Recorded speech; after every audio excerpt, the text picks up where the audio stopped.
ਤਾਰਿਆਂ ਦੀ ਲੋਏ ਲੋਏ ਮੈਂ ਤੇ ਢੋਲਾ ਇੱਕ ਹੋਏ, ਕਦੀ ਉਹਨੂੰ ਮੈਂ ਛੂਆਂ ਕਦੀ ਮੈਨੂੰ ਉਹ ਛੋਏ। ਇੱਕ ਲਾਸ਼ ਮਿਲੀ ਹੈ ਜਿਹਦਾ ਵਾਲੀ ਵਾਰਸ ਕੋਈ ਨਹੀਂ, ਹੁਣ ਉਹਨੂੰ ਅਸੀਂ ਦਫਨਾਣਾ ਹੈ, ਇਹ ਮੌਲਵੀ ਕਹਿ ਰਿਹਾ ਤੇ ਅਹਿਮਦ ਲਈ ਸਾਨੂੰ ਸੁਣਾ। ਉਹ ਇੱਕ ਲਾਹੌਰ 'ਚ ਬੜਾ ਲਤੀਫਾ ਚੱਲਦਾ ਸੀ, ਇਹਨਾਂ ਨੇ ਕਿਤੇ ਮੁਨੀਰ ਨਿਆਜ਼ੀ ਨੂੰ ਕਿਹਾ ਤੇਰੀ ਸ਼ਾਇਰੀ ਦੇ ਨਾਲ ਨਾ ਕੁੜੀਆਂ ਨੂੰ ਪਤਾ ਡਰਾਉਂਦੇ ਨੇ ਤੇ ਮੇਰੀ ਸ਼ਾਇਰੀ ਨਾਲ ਪਰਚਾਉਂਦੇ ਨੇ। ਬਲਵੰਤ ਗਾਰਗੀ ਨੇ ਬਹੁਤ ਕਹਾਣੀਆਂ ਵੀ ਲਿਖੀਆਂ ਨੇ, ਅਸੀਂ ਲਿਖੀ ਜਾਣੇ ਵਾਲੀ ਬਕਵਾਸ ਲਿਖਦੇ ਹਾਂ। ਇਹਦੀ ਇੱਕ ਬਹੁਤ ਆਸਾਨ ਮਿਸਾਲ ਹੈ ਕਿਸ਼ੋਰ ਕੁਮਾਰ, ਉਹਦੇ ਬਹੁਤ ਸੁਰੀਲੇ ਬਹੁਤ ਅੱਛੇ ਆਰਟਿਸਟ ਹੋਣ 'ਚ ਕੋਈ ਸ਼ੱਕ ਨਹੀਂ, ਮਗਰ ਉਹ ਮਿਊਜ਼ਿਕਲੀ ਐਜੂਕੇਟਿਡ ਨਹੀਂ। ਬੁੱਢੀ ਕਹਿ ਰਹੀ ਹੈ ਮੇਰਾ ਵਿਆਹ ਹੋਇਆ ਤੇ ਮੇਰਾ ਜਿਹੜਾ ਦਿਓਰ ਹੈਗਾ ਉਹ ਗੋਰੀਆਂ ਨਾਤੇ ਮਾਰਦਾ ਤੇ ਮੈਂ ਘੁੰਡ ਕੱਢ ਲਿਆ, ਇਹ ਚੱਲ ਰਿਹਾ ਪਿੱਛੋਂ। ਸਿਰਫ ਇਹ ਹੋ ਗਿਆ ਸੀ ਕਿ ਅਮਰ ਸਿੰਘ ਚਮਕੀਲਾ ਨੇ ਇਹਨੂੰ ਬਹੁਤ ਜ਼ਿਆਦਾ ਫੋਰਸ ਕਰਤਾ ਸੀ, ਬਟ ਨਾਟ ਸੁਰਿੰਦਰ ਕੌਰ। ਉਹ ਸ਼ਾਇਦ ਉਹ ਬਾਅਦ 'ਚ ਉਹਦੇ ਮਰਡਰ ਦਾ ਵੀ ਬਾਇਸ ਬਣਿਆ। 1955 ਵਿੱਚ ਸਤਿਆਜੀਤ ਰਾਏ ਨੇ ਜਿਹੜੀ ਪੈਥਰ ਪੰਚਾਲੀ ਫਿਲਮ ਬਣਾਈ ਹੈ, ਮੈਂ ਨਾ ਐਕਟਰ ਡਾਇਰੈਕਟਰ 16-20 ਵਾਰੀ ਤਾਂ ਮੈਂ ਵੇਖੀ। ਅੱਜ ਅਗਰ ਕੋਈ ਬੰਦਾ ਪੰਜਾਬੀ 'ਚ ਕਹਾਣੀ ਲਿਖਦਾ ਹੈ ਤੇ ਉਹਨੂੰ ਦੁੱਗਲ ਦਾ ਨਹੀਂ ਪਤਾ, ਵਿਰਕ ਦਾ ਨਹੀਂ ਪਤਾ, ਉਹਨੂੰ ਅਮਰਤਾ ਪ੍ਰੀਤਮ ਦਾ ਨਹੀਂ ਪਤਾ, ਅਜੀਤ ਕੌਰ ਦਾ ਨਹੀਂ ਪਤਾ, ਅਜਿੰਦਰ ਦਾ नहीं पता, प्रेम प्रकाश मैनू पसंद है। गाना पहले सीखते हैं फिर अपने अंदर रचाते हैं, गाता सिर्फ वो है जिसका रचता है। ये बच्चा सोच रहा है कि गुलाम अली खान ने मुझे शागिर्द कर लिया है मगर सिखाया कुछ नहीं। अच्छा, मैं वाकई यही सोच रहा था। अपने प्रधानगी विचारां लई मैं दावत देंगा अज दी साडे इकट्ठ दे प्रधान जनाब प्रोफैसर डॉक्टर मोहम्मद जवाद जी होरां नूं कहांगा कि वो आण और इस सारे सैशन नूं क्लोज करन। और मेरा ख्याल है सब तो पहली गल तो है कि अहमद राही होरां दियां नज़मां बहुत ही अच्छे ढंग नाल हैतम होरां ने उन्होंने लिव करके और एक एक शब्द नूं बड़ा वाजे करके और उन्होंने अपने अंदर फीलिंग दे नाल कीता।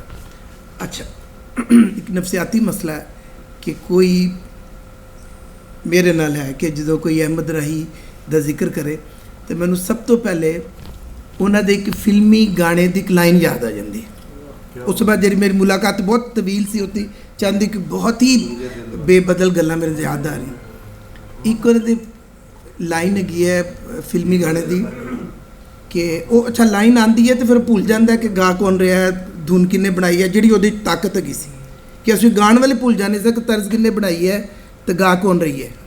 ਲਾਈਨ ਦੇਖੋ, मैं चन्न दे कोल जा पहुंची, मैं चन्न दे कोल जा पहुंची, मेरी चुन्नी नूं लग गए तारे। एक और गाना याद आ रहा कि ਉਹਦੇ ਚ ਨਾ ਕਹਿ ਕੇ ਸਭ ਕੁਝ ਹੀ ਕਹਿ ਦਿੱਤਾ ਹੈ। ਤਾਰਿਆਂ ਦੀ ਲੋਏ ਲੋਏ ਮੈਂ ਤੇ ਢੋਲਾ ਇੱਕ ਹੋਏ, ਕਦੀ ਉਹਨੂੰ ਮੈਂ ਛੂਆਂ ਕਦੀ ਮੈਨੂੰ ਉਹ ਛੋਏ। ਕੀ ਬਾਤ ਹੈ, ਵਾਹ। ਸਭ मेरे उर्दू कहते कुछ भी ना कहा और तारियां दी लोए लोए मैं ते ढोला एक होए, कदी ओनू मैं छुआ कदी मैनू वो छोए। फिर उन्होंने मेरे उस्ताद साहब सन सलीम इकबाल साहब। सलीम इकबाल दो भाई सन, सलीम हुसैन इकबाल हुसैन, तो फिल्मी बहुत बड़ा नाम एक फिल्मी। उन्होंने नाल अहमद राही ने बहुत लंबा काम किया। बाजी फिल्म दी स्टोरी डायलॉग भी लिखे और एक बहुत मशहूर गाना अब यहाँ कोई नहीं आएगा, वो भी अहमद राही साहब का। अच्छा, मैनू मौका मिला कि गवर्नमेंट कॉलेज दा रसाला रावी और दा एडिटर सईद खालिद भुट्टा साहब का छोटा भाई हमीद भुट्टा, तो वो इंटरव्यू करन गया अहमद राही साहब दा ते नाल मैनू भी लै गया। अच्छा, जी कुछ चंद ही गल्लां ने कि जी बिल्कुल जहन च, वैसे तो खैर सब कुछ ही बड़ा गैर मामूली सी, जिस तुहानूं पता ही है कि वो ज़्यादा कॉन्सनट्रेट करते, कभी लगता सी कि तुहाडी गल सुन रहे ने, कभी लगता ऑफ हो जाते हैं। और बिल्कुल प्रिटेंशन नहीं सी, वो जिसे अल्लाह माफ़ करे ड्रामा नहीं सी कर रहे, जेनवनली कुछ सोच रहे ने, कुछ ऑफ हो गए ने। फिर और शायद मेरा ख्याल है उन्होंने ड्रिंकिंग हैबिट की वजह, और फिर है कि कभी अचानक सोच रहे हैं कि कौन मेरा इंटरव्यू लैन आ गए, तो मैं छोटी छोटी गल चुकी शायद ज़्यादा गौर करना। एक पहली गल दसो सानू उन्होंने की कही, कहन लगे कि वो गल कोई हो रही सी ज़ात दी सेल्फ दी, तो वो किस तरह वजाहत कर रहे। कहन लगे एक बार असी दोस्त बैठे सा इत्थे, ऐसे चुबुरजी तो उन्होंने घर से ना जो तो मस्जिद चो कहते असी तो अपना बैठने साहब तो हासा खेडा कोई कई बार कोई फौज लतीफ़ा भी सुनाता, मगर इन्ना करते सा पुत्रों कि जब अजान होती थी ना चुप कर देना थोड़ी देर। ਕਹਿੰਦੇ ਨੇ ਇੱਕ ਦਫਾ ਅਜ਼ਾਨ ਦੇ ਵਕਤ ਉਹਨੇ ਮੌਲਵੀ ਨੇ ਅਜ਼ਾਨ ਦੇਣ ਦੀ ਬਜਾਏ ਕੋਈ ਸ਼ੁਰੂ ਕੀਤਾ ਐਲਾਨ, ਤਾਂ ਉਹ ਵੀ ਅਸੀਂ ਸਮਝਿਆ ਕਿ ਕੋਈ ਫੌਤ ਹੋ ਗਿਆ ਹੋਏਗਾ। ਤੇ ਉਸ ਦਿਨ ਉਹ ਕਹਿੰਦਾ ਕਿ ਇੱਕ ਲਾਸ਼ ਮਿਲੀ ਹੈ ਜਿਹਦਾ ਵਾਲੀ ਵਾਰਸ ਕੋਈ ਨਹੀਂ, ਤੇ ਹੁਣ ਉਹਨੂੰ ਅਸੀਂ ਦਫਨਾਣਾ ਹੈ, ਇਹ ਮੌਲਵੀ ਕਹਿ ਰਿਹਾ ਤੇ ਅਹਿਮਦ ਲਈ ਸਾਨੂੰ ਸੁਣਾ, ਤੇ ਆ ਕੇ ਪਹਿਚਾਣ ਲਓ ਤੇ ਮਸਜਿਦ ਦੇ ਬਾਹਰ ਪਈ ਹੈ। ਤੇ ਕਹਿਣ ਲੱਗੇ ਮੈਨੂੰ ਕੋਈ ਮਜ਼ਾਕ ਸੁਝਿਆ ਤੇ ਮੈਂ ਉੱਠ ਕੇ ਨਾ ਤੇ ਉਹ ਜੁੱਤੀ ਪਾਣ ਲੱਗ ਪਿਆ। तो दोस्त भी उन्होंने दो ही सारे उससे कैलिबर से शायर वगैरह हों, तो उन्होंने क्या की कर रहे हैं कि मैं देखने जा रहा कि तो मेरी तो नहीं, look at him, look at. और कुछ असी भी खैर काफ़ी चालाक नौजवान सन, मैं और हमीद भुट्टे ने भी मजाल है कि उत्थे जाके कि 1 मिनट ज़ाया किया है, कुछ बहुत हसास सवालों के जवाब मंगे, ज़रा उन्होंने बिल्कुल सीधे से जवाब दिता सी, इस तरह ही छाप दिता सी उन्होंने। मसलन मैं उन्होंने कहा कि नजम हुसैन सैयद बारे तुहाडा की ख्याल, थोड़े सोचिया तो कहने लगे बड़ा पढ़ा लिखा आदमी है, बड़ा पढ़ा लिखा आदमी है। मैं कहा जी नहीं मैं नहीं पूछया, उन्होंने शायरी बारे, उन्होंने शायरी बारे तुहाडा की ख्याल है। वो बहुत डायरैक्ट जवाब शायद नहीं सी देना चाह रहे, और असी बहुत इन्फ्लुएंस हुण भी हाँ, उदों नजम साहब तो बहुत इन्फ्लुएंस भी सी। फिर थोड़ी देर बाद कह लगे कि वो जिहो जी पंजाबी लिखदा है ना, वो दूजे मुल्क वाले ज़्यादा समझते होंगे, तो दूजे तो साढ़े लिए वो मुश्किल है। अच्छा मैं ज़रा थोड़ी जी बहस की थी, मैं क्या राय साहब तुहानू जिहड़े पंजाबी के दूजे लहजे ने वो मतलब आंदे ने? कहंदे नहीं। तो मैं क्या कि तुहानू गुरमुखी आंदी है? ही सैड नो। तो अगली गल जरा हिम्मत करके बंदा गुस्से च आके कट कुट भी देंदे सी। तो मैं जरा हिम्मत करके क्या, मैं क्या तुहाडा माशाअल्लाह इतना बड़ा नाम है, तो यह पंजाबी शायर लिए थोड़ा ज़रूरी नहीं कि पंजाबी के दूसरे लहजे लूजे और गुरमुखी। उन्होंने की जवाब दिता मैनू, वो कह लगे नहीं मैं सब नहीं किया, मैं और भी बहुत सारी जगह पर अपने ज़ाया किया। ज़रा गौर करो कि वो डिफेंड ही नहीं किया उन्होंने अपने आप, यानी किसी ऐसे जेन्युइन आदमी से कि किसी रॉन्ग पॉइंट से उन्होंने नहीं डिफेंड किया। राय भी किसी के बारे वो बड़ी सोच समझ के दे, यानी उन्होंने यह नहीं किया कि अगर मैं पंजाबी शायर हाँ मैनू दूसरे पंजाबी के लहजियां दे नहीं पता तो बड़ी अच्छी गल है, या अगर मैं शाहमुखी च लिख लेना और गुरमुखी मैनू नहीं आती तो यह कोई फखरिया गल है, यह उन्होंने नहीं किया। और क्या कि उत्थे गल ही खत्म हो गई। उन्होंने कहा मैं और भी बड़ी जगह पर अपना। फिर मैं क्या कि इतने लंबे अरसे से कोई किताब है ताड़ी त्रिंजन तो बात मेरे बहुत 40-50 तो उन्होंने कोई आई नहीं सी जिस तरह तुम जानते हो। तो मैं क्या की गल है, तो कह लगे कि यह जड़ा है ना फिल्म का काम है कमर्शल, तो कुछ दे नाल मेरी रोज़ी रोटी भी जुड़ी हुई है, तो उत्थे भी मैं ज़्यादा कंप्रोमाइज़ नहीं करता कि कोई मैंने जरूरत नहीं कर सकता कि फोश गाना लिख दे, चरबा लिख दे।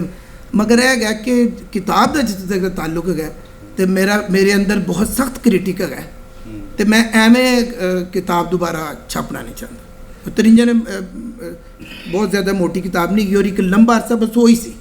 तो कहने लगे कि बल्कि उन्होंने उत्थे फिर कुछ लोगों को बुरा भला किया कि जो दवा दव किताबां छापते हैं, तो उन्होंने कहा कि जोड़ा लिखिया लफ्ज़ है ना यह ताज़ियाना होंदा, तो एवें अच्छी तरह देख के ते और मेरे अंदर का क्रिटिक इन्ना सख्त है कि मैं सोच भी नहीं सकता कि मैं इस वजह मैं सारा करा। सो इस तरह उन्होंने फिर खैर बहुत लंबा होया, और मैं देखा कि उन्होंने एक मूड सी कोई तुसी उन्होंने मिलन जाओ या इंटरव्यू करन जाओ या तो वो खामोशी ने ज़रा देख लेंदे सन। और अच्छा दिल लग गया तो फिर बहुत लंबा भी उसे जिस असी बहुत रेवन भी हो सकता सी कि कुछ भी कह दें तो कह निकलो तो। अच्छा उसके अलावा उन्होंने अपनी एक एसोसीएशन का जिक्र किया सैफुद्दीन सैफ होरां दे नाल, जिन्हां दी उन्होंने फिल्मां च भी काम किया, मेरे उस्ताद साहब नाल सलीम इकबाल दे नाल और ख्वाजा खुर्शीद अनवर दे नाल, और कुछ अच्छा मुनीर न्याजी नाल भी उन्होंने कुछ दोस्ती सी। एक लाहौर बड़ा लतीफ़ा चलता सी कि इन्हों ने किते मुनीर न्याजी ने कहा ਕਿ ਤੇਰੀ ਸ਼ਾਇਰੀ ਦੇ ਨਾਲ ਨਾ ਕੁੜੀਆਂ ਨੂੰ ਪਤਾ ਡਰਾਉਂਦੇ ਨੇ ਤੇ ਮੇਰੀ ਸ਼ਾਇਰੀ ਨਾਲ ਪਰਚਾਉਂਦੇ ਨੇ। ਤੇ ਉਹ ਮੈਨੂੰ ਗੁੱਸਾ ਆ ਗਿਆ ਮਨੀਰ ਨਿਆਜ਼ੀ ਨੂੰ, ਤਾਂ ਕੁਛ ਕੋਈ ਹਾਥਾ ਪਾਈ ਦੀ ਨੌਬਤ ਵੀ ਆ ਗਈ ਸੀ। ਇੱਕ ਅਸੀਂ ਬਹੁਤ ਸੁਣੀ ਹੈ ਇਹੋ ਜਿਹੀ ਗੱਲ, ਤੇ ਕਹਿੰਦੇ ਮੇਰੀ ਸ਼ਾਇਰੀ ਨਾਲ ਪਰਚਾਉਂਦੀਆਂ ਨੇ ਤੇ ਤੇਰੀ ਸ਼ਾਇਰੀ ਨਾਲ ਤੇ ਡਰਾਉਂਦੀਆਂ ਨੇ। ਤੇ ਮਗਰ ਉਹਨਾਂ ਦਾ ਮਤਲਬ ਬਹਰਹਾਲ ਇੱਕ ਹੈ, ਮੈਂ ਅਗਰ ਸਮਝ ਕਰਾਂ, ਵੈਸੇ ਤਾਂ ਉਹਨਾਂ ਦੇ ਬਾਰੇ ਬਹੁਤ ਲੰਬੀ ਗੱਲ ਹੋ ਸਕਦੀ ਹੈ ਕਿ ਇੱਕ ਐਸਾ ਆਦਮੀ ਕਿ ਜਿਹਦੇ ਅੰਦਰ ਦਾ ਇੱਕ ਕ੍ਰਿਟਿਕ ਬਹੁਤ ਸਖਤ ਹੈ। ਉਹਨੇ ਬਹੁਤ ਕੁਝ ਪੜ੍ਹਿਆ, ਉਹ ਮਤਲਬ ਉਹਨਾਂ ਨੇ ਕਹਿਤਾ ਤੇ ਨਹੀਂ ਕਿ ਉਹਨਾਂ ਨੇ ਵਾਕਈ ਉਹਨਾਂ ਦਾ ਮਤਲਬ ਸੀ ਕਿ ਮੈਂ ਉਸੇ ਲਹਿਜੇ 'ਚ ਲਿਖਾਂਗਾ, ਗੱਲ ਕਰਾਂਗਾ ਜਿਹਦੇ 'ਚ ਮੈਂ ਕੰਫਰਟੇਬਲ ਹਾਂ। ਯਾਨੀ ਮੈਨੂੰ ਇਹ ਜ਼ਰੂਰਤ ਨਹੀਂ ਕਿ ਮੈਂ ਪੁੱਜ ਕੇ ਸਰਾਇਕੀ ਔਰ ਇਹ ਔਰ ਇਹ ਮੇਰਾ ਨਹੀਂ ਕੰਮ ਹੈਗਾ। ਜਿਹਦੇ 'ਚ ਮੈਂ ਕੰਫਰਟੇਬਲ ਹਾਂ ਉਹਦੇ 'ਚ ਮੈਂ ਸ਼ਾਇਰੀ ਕਰਾਂਗਾ, ਉਹਦੇ 'ਚ ਮੈਂ ਤਾਂ ਮੇਰੇ ਕੋਲ ਇਹ ਤੁਸੀਂ ਉਹ ਜ਼ਿਆਦਾ ਡਿਮਾਂਡ ਨਾ ਕਰੋ। ਮਗਰ ਜਨਰਲੀ ਹੈ ਅੱਛਾ ਮਿਊਜ਼ਿਕ ਦਾ ਉਹਨਾਂ ਨੂੰ ਬਹੁਤ ਜ਼ਿਆਦਾ ਮਾਲੂਮ ਸੀ। ਯਾਨੀ ਇੱਕ ਆਮ ਤਾਸੁਰ ਹੈ ਕਿ ਮੈਂ ਕਾਜ਼ਮ ਦੀ ਜ਼ਰਾ ਤਵੱਜੋ ਚਾਹ ਰਿਹਾ, ਕਾਜ਼ਮ ਔਰ ਅਲੀ ਉਸਮਾਨ ਦੀ। ਅੱਛਾ ਜਨਰਲੀ ਇੱਕ ਉਹਦੇ ਸ਼ਾਇਰਾਂ ਦੇ ਬਾਰੇ ਇਹ ਤਾਸੁਰ ਹੁੰਦਾ ਕਿ ਉਹਨਾਂ ਨੂੰ ਸ਼ਾਇਰੀ ਮੌਸੀਕੀ ਦੀ ਬੜੀ ਹਾਲਾਂਕਿ ਜ਼ਰੂਰੀ ਨਹੀਂ ਗਾ। ਮੌਸੀਕੀ ਇੱਕ ਬਹੁਤ ਮੁਸ਼ਕਿਲ ਹੈ, ਉੱਤੇ ਗੱਲ ਕਰਾਂਗੇ, ਇੱਕ ਬਹੁਤ ਮੁਸ਼ਕਿਲ, ਇੱਕ ਬਹੁਤ ਟੈਕਨੀਕਲ ਚੀਜ਼ ਹੈਗੀ ਹੈ। ਅਤੇ ਬਹੁਤ ਸਾਰੇ ਲੋਕ ਐਵੇਂ ਪ੍ਰੀਟੈਂਡ ਕਰਦੇ ਨੇ ਕਿ ਉਹਨਾਂ ਨੂੰ, ਮਗਰ ਇਹਨਾਂ ਦਾ ਸਾਥ ਜੋ ਕਿ ਬਹੁਤ ਹੀ ਬੜੇ ਬੜੇ ਮਿਊਜ਼ੀਸ਼ੀਅਨ ਨਾਲ ਰਿਹਾ ਸੀ, ਖਾਸ ਤੌਰ 'ਤੇ ख्वाजा खुर्शीद अनवर। और ख्वाजा खुर्शीद अनवर बहुत पढ़े लिखे भी सन, एम ए फलसफा ये वो, फैज़ साहब ਦੇ ਨਾਲ ਘੁੰਮਣ ਵਾਲੇ, ਸ਼ੇਰ ਕਹਿਣ ਵਾਲੇ। ਅਤੇ ਉਹ ਮੈਨੂੰ ਇੰਨਾ ਅੰਦਾਜ਼ਾ ਹੋ ਰਿਹਾ ਸੀ, ਹਾਲਾਂਕਿ ਉਹਨਾਂ ਨੇ ਇਹ ਵੀ ਕੋਈ ਕਲੇਮ ਨਹੀਂ ਕੀਤਾ ਕਿ ਮੈਂ ਮੌਸੀਕੀ ਨੂੰ ਜਾਣਨਾ, ਮਗਰ ਇਹ ਵੀ ਅੰਦਾਜ਼ਾ, ਔਰ ਖਾਸ ਤੌਰ 'ਤੇ ਫਿਲਮ ਵਿੱਚ ਰਹਿ ਕੇ ਔਰ ਬਹੁਤ ਬੜੇ ਮੌਸੀਕਾਰਾਂ ਦੇ ਨਾਲ ਕੰਮ ਕਰਕੇ ਐਸਾ ਮਹਿਸੂਸ ਹੋ ਰਿਹਾ ਸੀ ਕਿ ਉਹਨਾਂ ਨੂੰ ਅੱਛੀ ਖਾਸੀ ਇੱਕ ਸੈਂਸ ਹੈਗੀ ਹੈ ਸੁਰ ਦੀ, ਲੈਅ ਦੀ, ਲਫ਼ਜ਼ ਦੀ। ਅੱਛਾ ਲਫ਼ਜ਼ ਨੂੰ ਸੁਰ 'ਚ ਕਹਿਣ ਦੀ ਕੁਝ ਗੱਲਾਂ ਐਸੀਆਂ ਕੀਤੀਆਂ ਕਿ ਅਸੀਂ ਚੌਂਕੇ, ਕਿਉਂਕਿ ਆਮ ਤੌਰ 'ਤੇ ਉਹ ਤੁਹਾਡੇ ਲਈ ਸ਼ਾਇਦ ਨਵੀਨ ਹੋਣ, ਮਗਰ ਮਤਲਬ ਉਹ ਕਹਿ ਰਹੇ ਸਨ ਕਿ ਲਫ਼ਜ਼ ਸੁਰ 'ਚ ਕਿਸ ਤਰ੍ਹਾਂ ਕਹੀਦਾ ਬਹੁਤ ਸਾਰੇ ਗੁਲੂਕਾਰ ਨਹੀਂ ਪਤਾ। ਹੁਣ ਇੱਕ ਸ਼ਾਇਰ ਕਹਿ ਰਿਹਾ ਔਰ ਹਾਂ ਉਹ ਕਹਿ ਰਹੇ ਉਹਨਾਂ ਨੇ ਪਤਾ ਸੀ, ਉਹਨਾਂ ਨੇ ਕਿਹਾ ਕਿ ਉਹਨਾਂ ਨੇ ਫੇਡ ਆਊਟ ਫੇਡ ਇਨ ਤਾਂ ਨਹੀਂ ਕਿਹਾ, ਮਗਰ ਉਹਨਾਂ ਨੇ ਕਿਹਾ ਕਿ ਲਫ਼ਜ਼ ਦੇ ਮਖਰਜ ਹੁੰਦੇ ਨੇ ਤਾਂ ਸਾਰੇ ਮਖਰਜ ਸੁਰ 'ਚ ਅਦਾ ਹੋਣੇ ਚਾਹੀਦੇ। ਅਤੇ ਅਸੀਂ ਬਹੁਤ ਅੱਛੇ ਤਰੀਕੇ ਨਾਲ ਸਾਰੀਆਂ ਉਹਨਾਂ ਨੇ ਬਹੁਤ ਹੀ ਟੈਕਨੀਕਲ ਗਿਆ। ਸੋ ਅਸੀਂ ਫਿਰ ਬਹੁਤ ਜ਼ਿਆਦਾ ਮੁਤਾਸਿਰ ਹੋ ਕੇ ਬੜਾ ਲੰਬਾ ਅੱਛਾ ਇਹ ਚੂँकि ਜੋ ਵੀ ਉਹਨਾਂ ਨੇ ਰਾਏ ਦਿੱਤੀ ਸੀ, ਇੱਕ ਅਦ ਮੈਂ ਦੱਸ ਸੀ ਇਖਤਲਾਫੀ ਨਜਮ, ਉਹ ਵੀ ਖੈਰ ਬਹੁਤ ਜ਼ਿਆਦਾ ਇਖਤਲਾਫੀ ਨਹੀਂ ਸੀ, ਮਗਰ ਉਹਨਾਂ ਨੇ ਸਾਨੂੰ ਨਹੀਂ ਕਿਹਾ ਕਿ ਇਹ ਕੱਟ ਦਿਓ ਅਤੇ ਉਹ ਕੱਟ ਦਿਓ। ਔਰ ਇਹ ਸਾਰੀ ਚੀਜ਼ ਫਿਰ ਰਸਾਲਾ ਰਾਵੀ ਦੇ ਉਹਦੇ ਛਪ ਗਈ ਸੀ। ਮੈਨੂੰ ਬਹੁਤ ਪੁਰਾਣੀ ਗੱਲ ਹੈ, ਮੇਰੇ को मजरूर साहब कह रहे थे किस तरह मिल सकता, वो मेरे जहन च नहीं कि लोग वैसे बहुत ज़्यादा होने चाहिए, क्योंकि अफजल ने बहुत ही अच्छा प्रोग्राम मैं सोचा, मैं समझना कि इतने हीरे जे लोगों को इकट्ठा। अच्छा दूसरी बलवंत गार्गी का जोड़ा तुसी मजमून पढ़िया, सब तो पहली गल तो खैर है कि बहुत ही अच्छे तरीके नाल पढ़िया, जिस तरह उन्होंने शायरी बहुत अच्छी थी। बलवंत गार्गी ने बहुत कहानियाँ भी लिखियाँ ने और ज़ाहिर नाटक उन्होंने बहुत लिखे है, उन्होंने मजमून लिखा है, बहुत ज़्यादा काम किया। और मैं चूँकि बहुत गौर ਨਾਲ ਤੁਹਾਡੀ ਤਰ੍ਹਾਂ ਮਜ਼ਮੂਨ ਦੇਖਿਆ, ਹੁਣ ਤੁਸੀਂ ਇਹ ਨਵੇਂ ਲਿਖਾਰੀਆਂ ਨੂੰ ਇਹ ਸਿੱਖਣ ਵਾਲੀ ਗੱਲ, ਇਤਨੇ ਲੰਬੇ ਮਜ਼ਮੂਨ ਵਿੱਚ ਇੱਕ ਕਮਜ਼ੋਰ ਲਾਈਨ ਨਹੀਂ ਗਈ। ਅਸੀਂ ਲਿਖੀ ਜਾਣੇ ਵਾਲੀ ਬਕਵਾਸ ਲਿਖਦੇ ਹਾਂ, ਦੇਖੋ ਨਾ ਬੇਤੁਕੀਆਂ ਕਹਾਣੀਆਂ, ਬੇਤੁਕੇ ਨਾਵਲ, ਬੇਤੁਕੇ ਅੱਛਾ ਮਜ਼ਾਮੀਨ ਹੀ ਤਾਂ ਅਸੀਂ ਹੱਦ ਕਰ ਦਿੰਦੇ ਹਾਂ ਕਿ ਜੋ ਲੁੱਕ ਐਟ ਬਲਵੰਤ ਗਾਰਗੀ, ਉਹਨੇ ਕਿੰਨੀ ਅੱਛਾ ਪਹਿਲੇ ਤਾਂ ਲੱਗਦਾ ਕਿ ਟਿਕ ਟਿਕਾ ਕੇ ਉਹਨੇ ਸਾਰੇ ਕੰਮ ਛੱਡ ਕੇ ਲੱਗਦਾ ਉਹਨੇ ਫੋਕਸ ਕੀਤਾ ਹੈ ਸੁਰਿੰਦਰ ਕੌਰ, ਮਗਰ ਉਹਨੇ ਕੀ ਪੰਜਾਬੀ ਲਿਖੀ, ਉਹਦਾ ਰਿਦਮ ਦੇਖੋ। ਮੈਂ ਕਿਉਂਕਿ ਮੇਰਾ ਤਾਲੁਕ ਮਿਊਜ਼ਿਕ, ਇੱਕ ਪ੍ਰੋਜ਼ ਦਾ ਤਾਂ ਇੱਕ ਰਿਦਮ ਹੁੰਦਾ, ਕੋਈ ਮੈਂ ਗੌਰ ਕਰਦਾ ਨਹੀਂ, ਇੰਨਾ ਲੰਬਾ ਮਜ਼ਮੂਨ ਹੈ, ਕੋਈ ਫਿਕਰਾ ਕੱਚਾ ਨਹੀਂ, ਕੋਈ ਫਿਕਰਾ ਫਿੱਕਾ ਨਹੀਂ, ਕੋਈ ਬਿਲਾ ਵਜ੍ਹਾ ਦੀ ਰੈਪੀਟੇਸ਼ਨ ਨਹੀਂ। ਇੱਕ ਖਾਤੂਨ ਗੁਲੂਕਾਰ ਦੇ ਇੱਕ ਕਰੈਕਟਰ ਨੂੰ ਵਾਜ਼ੇ ਕਰਦੇ ਹੋਏ ਚੰਦ ਹੀ ਗੱਲਾਂ ਅਲਬੱਤਾ ਉਹਨੇ ਉਹਦੇ ਹੋ ਸਕਦਾ ਕਿ ਇੱਕ ਮੇਲ ਇੱਕ ਦੂਸਰੇ ਮੇਲ ਨੂੰ ਸ਼ਾਇਦ ਇੱਕ ਹੇਟਰਡ ਵੀ ਹੁੰਦੀ, ਉਹਨੇ ਜਿਹੜਾ ਉਹਦੇ ਹਸਬੈਂਡ ਦੇ ਬਾਰੇ ਕਿਹਾ, ਉਹ ਬਹੁਤ ਬਰੀਕ ਆਵਾਜ਼ ਸੀ, ਬਹੁਤ ਵੱਡਾ ਢਿੱਡ ਸੀ, ਉਹ ਬਹੁਤ ਖੂਬਸੂਰਤ ਆਦਮੀ ਸੀ। ਉਹ ਤਸਵੀਰਾਂ ਦੇਖੋ, ਉਹਦੇ ਸਾਹਮਣੇ ਤਾਂ ਸਾਡੀ ਸੁਰਿੰਦਰ ਕੌਰ ਕੁਛ ਨਹੀਂ ਸੀ ਲੱਗ ਰਹੀ, ਉਹ ਜ਼ਰਾ ਥੋੜ੍ਹੇ ਡੱਡੀ ਮਾਰ ਗਿਆ ਕਿ, ਅਤੇ ਉਹ ਬਹੁਤ ਖਾਸਾ ਖੂਬਸੂਰਤ ਸਿੱਖ ਸੀ तो मगर ठीक है, वो शायद उन्हें कहा कि पटेडा च सी तो आवाज़ बरीक सी, तो वो पता नहीं गार की था, यह ज़रा मैनू कम से कम फैक्चुअल नहीं लग रहा। अच्छा, वो मजमून लिखना और ऐस तवालत का लिखना और ਉਹਦਾ ਕੰਟੈਂਟ ਵੀ ਮਜ਼ਬੂਤ ਹੋਣਾ, ਔਰ ਜਿਹਨੂੰ ਕਹਿੰਦੇ ਨਾ ਅਸੀਂ ਚੂਲਾ ਮਿਲੀ ਆਈਆਂ। ਇਹ ਬਹੁਤ ਬਲਕਿ ਮੈਨੂੰ ਅਫਜ਼ਲ ਸਾਹਿਬ ਨੇ ਕਿਹਾ ਕਿ ਬਾਕੀ ਮਜ਼ਮੂਨ ਇਸ ਤੋਂ ਵੀ ਅੱਛੇ ਨੇ। ਮੈਂ ਕਿਤਾਬ ਨਹੀਂ ਪੜ੍ਹੀ तो फिर कमाल ही है। सो शिव कुमार बटालवी का, अच्छा सुरिंदर कौर ਦਾ ਹਸਬੈਂਡ शिव कुमार बटालवी ਦਾ ਦੋਸਤ ਹੈਗਾ ਸੀ। ਹਾਂਜੀ। ਔਰ ਇਹ ਜਿਹੜਾ ਬੰਦਾ ਸੀ ਐਜ਼ ਅ ਸਾਈਕੋਲੋਜੀ ਦਾ ਪ੍ਰੋਫੈਸਰ ਸੀ ਇਹਦੇ ਹਸਬੈਂਡ, ਔਰ ਇਹਨਾਂ ਨੂੰ ਕਾਫੀ ਸ਼ਾਇਰੀ ਦੀ ਸੈਂਸ ਸੀ। ਸੁਰਿੰਦਰ ਸਿਲੈਕਸ਼ਨ ਉਹਦੀ ਸ਼ਾਇਰੀ ਗੀਤਾਂ ਦੀ ਜ਼ਿਆਦਾ ਉਹਨੇ ਕੀਤੀ। ਔਰ ਸੁਰਿੰਦਰ ਕੌਰ ਨੇ ਕਈ ਦਫਾ ਕਿਹਾ ਕਿ ਇਹ ਬਿਹਤਰੀਨ ਮੇਰਾ ਹਸਬੈਂਡ ਮੇਰਾ ਇੱਕ ਬਿਹਤਰੀਨ ਸਾਥੀ ਸੀ ਤੇ ਇਹਨੇ ਮੇਰੀ ਮਿਊਜ਼ਿਕ ਨੂੰ ਔਰ ਮੇਰੇ ਕੈਰੀਅਰ ਨੂੰ ਅੱਗੇ ਕਰਨ ਵਿੱਚ ਬਹੁਤ ਜ਼ਿਆਦਾ ਜਗ੍ਹਾ ਜਗ੍ਹਾ ਉਹਨੇ ਗੱਲ ਕੀਤੀ। ਅੱਛਾ ਜੀ, ਹੁਣ ਹਸਬੇ ਤੌਫੀਕ ਸੁਰਿੰਦਰ ਕੌਰ ਦੀ ਗਾਇਕੀ ਦੇ ਬਾਰੇ I am not suppose to know everything, ਐਵੇਂ ਜਿਹੜਾ ਥੋੜਾ, ਮਗਰ ਇਹ ਮੈਂ ਜ਼ਿੰਦਗੀ 'ਚ ਨਹੀਂ ਕਦੀ ਕੀਤਾ ਕਿ ਕੋਈ ਕੰਮ ਫੜ ਕੇ ਤਾਂ ਉਹਨੂੰ ਐਵੇਂ ਹੀ ਉਹ ਨਹੀਂ, ਮੇਰਾ ਖਿਆਲ ਨਾਨ ਪ੍ਰੋਫੈਸ਼ਨਲ ਐਟੀਟਿਊਡ ਨਹੀਂ ਹੋਣਾ ਚਾਹੀਦਾ। ਸੁਰਿੰਦਰ ਕੌਰ ਦੀ ਮਤਲਬ ਇਕਬਾਲ ਮਾਹਲ ਨੇ ਉਹਦੇ ਕੋਲ ਪੁੱਛਿਆ, ਉਹ ਤਾਂ ਵੀ ਸਕੈਚ ਹੈ ਇੱਕ ਉਹਦੇ ਬਿਲਕੁਲ ਆਖਰੀ ਇੰਟਰਵਿਊ ਤੋਂ ਕਹਿੰਦਾ ਕਿ ਤੂੰ ਕੀ ਕਹਿੰਦੀ ਹੈ ਕਿ ਲੋਕ ਤੈਨੂੰ ਕਿਸ ਤਰ੍ਹਾਂ ਯਾਦ ਰੱਖਣ। ਪਹਿਲੇ ਉਹਨੂੰ ਦੋ ਇੱਕ ਬਿਮਾਰ ਸੀ ਕਾਫੀ, ਇੰਟਰਨੈਟ 'ਤੇ ਮੌਜੂਦ ਹੈ, ਪਹਿਲੇ ਇੱਕ ਦਫਾ ਉਹਨੂੰ ਨਹੀਂ ਸਮਝ ਆਈ ਕਿ ਉਹ ਕੀ ਕਹਿ ਰਿਹਾ। ਉਹਨੇ ਫਿਰ ਵਜ਼ਾਹਤ ਕੀਤੀ ਕਿ ਸੁਰਿੰਦਰ ਜੀ ਤੁਸੀਂ ਕੀ ਕਹਿੰਦੇ ਹੋ ਕਿ ਪੰਜਾਬ ਦੇ ਲੋਕ, ਦੁਨੀਆ ਦੇ ਲੋਕ ਤੁਹਾਨੂੰ ਕਿਸ ਤਰ੍ਹਾਂ ਯਾਦ ਰੱਖਣ। ਮੈਂ ਸਮਝਣਾ ਕਿ ਉਹਨੇ ਇਨਕਸਾਰੀ ਨਹੀਂ ਜਿਤਾਈ ਜੋ ਉਹਨੇ ਕਿਹਾ ਕਿ ਮੈਂ ਇੱਕ ਸਿੱਧੀ ਸਾਦੀ ਔਰਤ ਹਾਂ ਜਿਹਨੇ ਬਹੁਤ ਜ਼ਿਆਦਾ ਜਿਹੜਾ ਨਾ ਕਲਾਸੀਕਲ ਨਹੀਂ ਸਿੱਖਿਆ, ਮਗਰ ਮੈਂ ਲੋਕਾਂ ਨੂੰ ਬੜੇ ਪ੍ਰਸਿੱਧ ਤਰੀਕੇ ਨਾਲ ਆਪਣਾ ਪਰਚਾਉਂਦੀ ਰਹੀ। ਇਹ ਠੀਕ ਹੈ, ਉੱਥੇ ਦੇਖੋ ਉਹ ਡੀਂਗ ਮਾਰ ਸਕਦੀ ਸੀ, ਮਗਰ ਵੱਡੇ ਲੋਕਾਂ ਦੀ ਇਹ ਨਿਸ਼ਾਨੀ ਨਹੀਂ ਹੁੰਦੀ। ਉਹਦੀ ਸਾਰੀ ਬਾਇਓਗ੍ਰਾਫੀ ਦੇਖੋ, ਇਹ ਨਹੀਂ ਹੈਗਾ ਕਿ ਉਹਨੇ ਕੋਈ 10 ਰਾਗ ਸਿੱਖ ਲਏ, 10 ਰਾਗਨੀਆਂ ਸਿੱਖ ਲਈਆਂ ਮੁਖਤਲਿਫ ਠੇਕਿਆਂ 'ਚ, ਨਾ ਇਸ ਤਰ੍ਹਾਂ ਹੋਇਆ ਨਾ ਉਹਨੇ ਕਿਹਾ ਕਿ ਮਾਸਟਰ ਨਾਇਦ ਸਾਹਿਬ ਦਾ ਨਾਂ ਆਉਂਦਾ ਜਿਹੜੇ ਕਿ ਬਹੁਤ ਵੱਡੇ, ਅੱਛਾ ਮਾਸਟਰ ਨਾਇਦ ਵੀ ਉਹਨਾਂ ਦੇ ਬੜੇ ਗੁਲਾਮ ਅਲੀ ਖਾਨ ਦੇ ਸ਼ਾਗਿਰਦਾਂ 'ਚੋਂ ਆਉਂਦੇ ਨੇ। ਇਹਦੀ ਵਜ੍ਹਾ ਨਾਲ ਉਹਦਾ ਟਿਲਟ ਬਣ ਰਿਹਾ ਸੀ। ਬਿਲਕੁਲ ਬਿਲਕੁਲ ਕਸੂਰ ਪਟਿਆਲਾ, ਬਿਲਕੁਲ ਬਿਲਕੁਲ। ਔਰ ਇੱਕ ਮਨੀ ਰਤਨ ਨਾਮ ਦੇ ਇੱਕ ਹਿੰਦੂ ਗਾਇਕ ਸਨ, ਉਹਨਾਂ ਕੋਲ ਵੀ ਸਿੱਖਿਆ ਜੀ। ਮਾਨ ਲਿਆ ਕਿ ਉਹਨੂੰ ਇਸ ਗੱਲ ਦਾ ਵੀ ਇਤਰਾਜ਼ ਸੀ ਕਿ ਉਹਨੇ ਅਪਡੇਟ ਨਹੀਂ ਕੀਤਾ ਆਪਣੇ ਆਪ ਨੂੰ। ਹਾਂ ਇੱਕ ਹੋਰ ਮੈਂ ਵੀ ਐਡ ਕਰਾਂ, ਮਾਲ ਵਾਲਾ ਹੀ ਇਹਦੇ ਵਿੱਚ ਉਦੋਂ ਨਾ ਕਾਫੀ ਮਤਲਬ ਸਖੀ ਜੀ ਔਰ ਸ਼ਾਹ ਖਰਚ ਇੰਪ੍ਰੈਸ਼ਨ ਆਉਂਦਾ ਉਹਦੀ, ਸ਼ਾਹ ਖਰਚੀ ਦਾ ਕੋਈ ਪੈਸੇ ਲੋੜਦੀ ਨੇ, ਤੇ ਉਹ ਜਿਹੜਾ ਮਾਲ ਦਾ ਸਕੈਚ ਹੈ ਉਹਦੇ ਵਿੱਚ ਬੀਬੀ ਬਹੁਤ ਅੰਤਾਂ ਦੀ ਕੰਜੂਸ ਵਿਖਾਈ ਗਈ ਔਰ ਪੈਸੇ ਧੇਲੇ ਦੇ ਵਿੱਚ।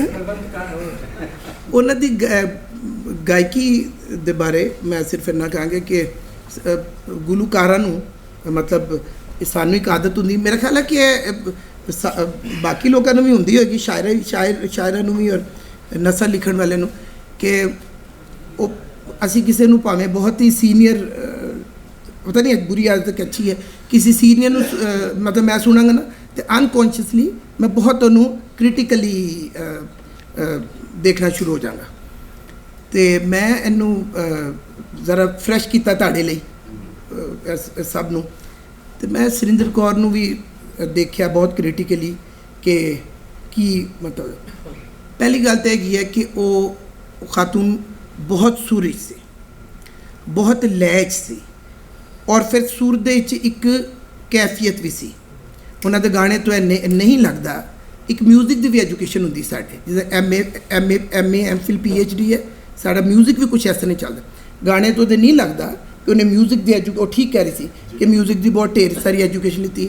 ਇਹਦੀ ਇੱਕ ਬਹੁਤ ਆਸਾਨ ਮਿਸਾਲ ਹੈ ਕਿਸ਼ੋਰ ਕੁਮਾਰ, ਉਹਦੇ ਬਹੁਤ ਸੁਰੀਲੇ ਬਹੁਤ ਅੱਛੇ ਆਰਟਿਸਟ ਹੋਣ 'ਚ ਕੋਈ ਸ਼ੱਕ ਨਹੀਂ, ਮਗਰ ਉਹ ਮਿਊਜ਼ਿਕਲੀ ਐਜੂਕੇਟਿਡ ਨਹੀਂ ਸੀ, ਬਿਲਕੁਲ ਨਹੀਂ ਸਰ। ਬਲਕਿ ਇੱਕ ਦਫਾ ਉਹਨੂੰ R.D. ਬਰਮਨ ਨੇ ਕਿਹਾ, ਉਹ ਇਹ ਮਿਲਦਾ ਜੁਲਦਾ ਕੇਸ ਸੀ, ਮਗਰ ਇਹਨੇ ਬਹਰਹਾਲ ਕਿਸ਼ੋਰ ਕੁਮਾਰ ਦੀ ਨਿਸਬਤ ਫਿਰ ਵੀ ਐਜੂਕੇਸ਼ਨ ਇਹਨਾਂ ਦੀ ਥੋੜ੍ਹੀ ਜ਼ਿਆਦਾ ਲੱਗਦੀ ਹੈ ਕਲਾਸੀਕਲ। ਉਹਨੂੰ ਉਹਦਾ ਤਾਂ ਸੀ ਕਿ ਉਹਨੂੰ R.D. ਬਰਮਨ ਨੇ ਇੱਕ ਦਫਾ ਕਿਹਾ ਕਿ ਗਾਣਾ ਗਾ ਮੇਰੇ ਨੈਣਾ ਸਾਹਮਣੇ ਬਾਂਧੋ ਸ਼ਿਵ ਰੰਜਨੀ ਤਾਂ ਤੁਹਾਨੂੰ ਪਤਾ ਉਹ ਕਿੱਡਾ ਮਖੌਲ 'ਚ ਕਿੱਡੀ ਕੰਮ ਦੀ ਗੱਲ ਕਰਦਾ। कहते मैं कुछ नहीं जानता शिव रंजनी, ये गाना तुमने मुझे बताया था R.D. कि लता बाई ने भी गाना है। तो उन्होंने कहा बस ठीक है, पहले उसका रिकॉर्ड करो, मैं उसको सुनूंगा और सुन के गाऊंगा और यकीन करो उस तो चंगा गाया। तुझे सुने मेरे नैना संग।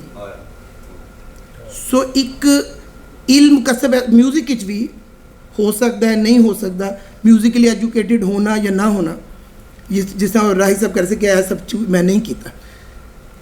मगर यह है कि ਉਹਦੇ ਵਿੱਚ सूरज है खातून और एक आवाज़ ਜਿਹੜੀ है टैक्नीकली देखी जाए तो सुरिंदर कौर ਦੀ ਆਵਾਜ਼ ਥੱਲੇ ਉੱਤੇ ਇੱਕੋ ਜਿਹੀ ਹੈ, ਜਿਸ ਨੂਰਜਹਾਨ ਫਰੀਦਾ ਖਾਨਮ ਦੀ ਆਵਾਜ਼ਾਂ ਨੇ, ਯਾਨੀ ਉਹ ਅਸੀਂ ਐਪ ਸਮਝਦੇ ਹਾਂ कि थल्ले आवाज़ कुछ होए तो उत्ते जाती जाती उसका आकार बदल जाए।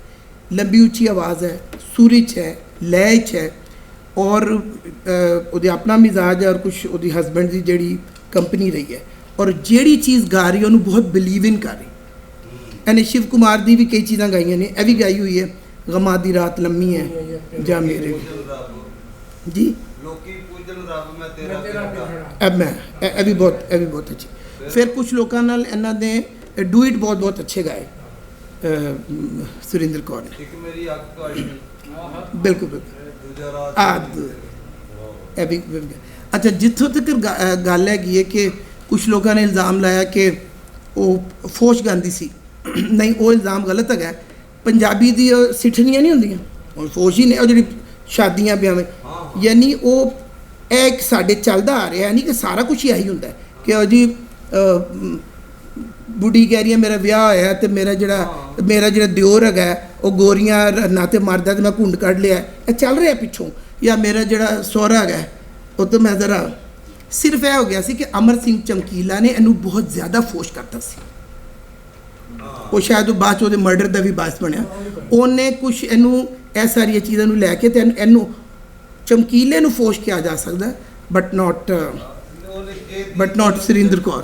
इन्हें तो धार्मिक चीज़ां बड़ियां गाइयां, इन्हें मजहबी चीज़ां बड़ियां गाइयां, इन्हें म्यूजिक के बारे इन्नी अच्छी गल की। अफजल वो कहती कि म्यूजिक मेरे लिए पूजा की तरह है कि जे खुश होवोगे तो आनंद देगा, तो जे गमगीन होवोगे तो तसल्ली देगा। क्या अच्छी गल की। तो मतलब उन्हें वो भी चीज़ां गाइयां जड़ियाँ कि, और अगर मैं ठीक जा रहा आखिर असी खादम अली खान साहब को पहले मियाँ मोहम्मद बख्श का कलाम सुनिया और उस तो बाद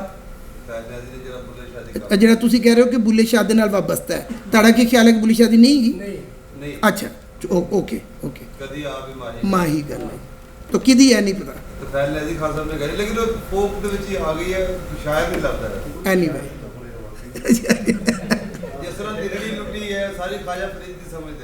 जी जी जी कुछ कहना चाह रहे जी। सवाल है दो तीन सवाल मेरे दिल से।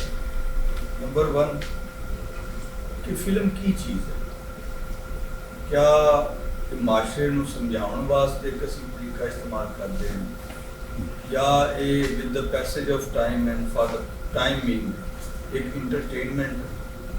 क्योंकि मैं देखा है कि पाकिस्तानी फिल्मां होण या दूसरियां होण, टाइम के नाल उन्होंने मुकर खत्म हो जाती। कुछ ऐसिया फिल्मां है ने असीं वो गोरियां की ज़्यादातर देखते हैं कि वो सानू स्टूडेंटां नूं टीचर जिहड़ा है ना रेफरेंस के तौर पर क्लासां में भी दिखाते। असीं क्यों नहीं इस तरह की फिल्म बनाई, वो लाठी खिलाड़ी वीरा आई फलां गंडासे दे विचों ही नहीं निकली। की वजह है कि साडी फिल्म जिहड़ी है किते रेफरेंस के तौर पर इस्तेमाल नहीं की जाती, या अज की जी नवी सोच है उन्होंने असीं कायल कर सकते हैं कि 93 चाहे फिल्म बनी जो वेखो तो बड़ा कुछ मिलेगा। ओके ओके मेरा ख्याल है कि उन्होंने सवाल के जवाब तो पहले खादम अली खान साहब की गायकी तो बहुत अच्छा गाया, बहुत सूरी च गाया और लफ्ज़ां नूं बिलीव इन करके बड़ा एक्सप्रैशन दे नाल गाया। और बुले शाह वाला भी जोड़ा कि बुले शाह तो एसोसीएटेड है और मियाँ मोहम्मद बख्श का भी, और जी सिलेक्शन सी सैफुल मलूक की वो भी बहुत बेहतरीन अशार से। सो यदि इस तरह it all made my day बहुत अच्छा एक हो गया। अच्छा इन्होंने जो सवाल किया है कह रहे हैं कि फिल्म की है, यदा फिलोसॉफिकल जवाब है कि फिल्म विजुअल इमेजिज के राही कुछ कहने का नाम है। यानी मैं गावांगा ना तो विजुअल इमेज नहीं होंगे।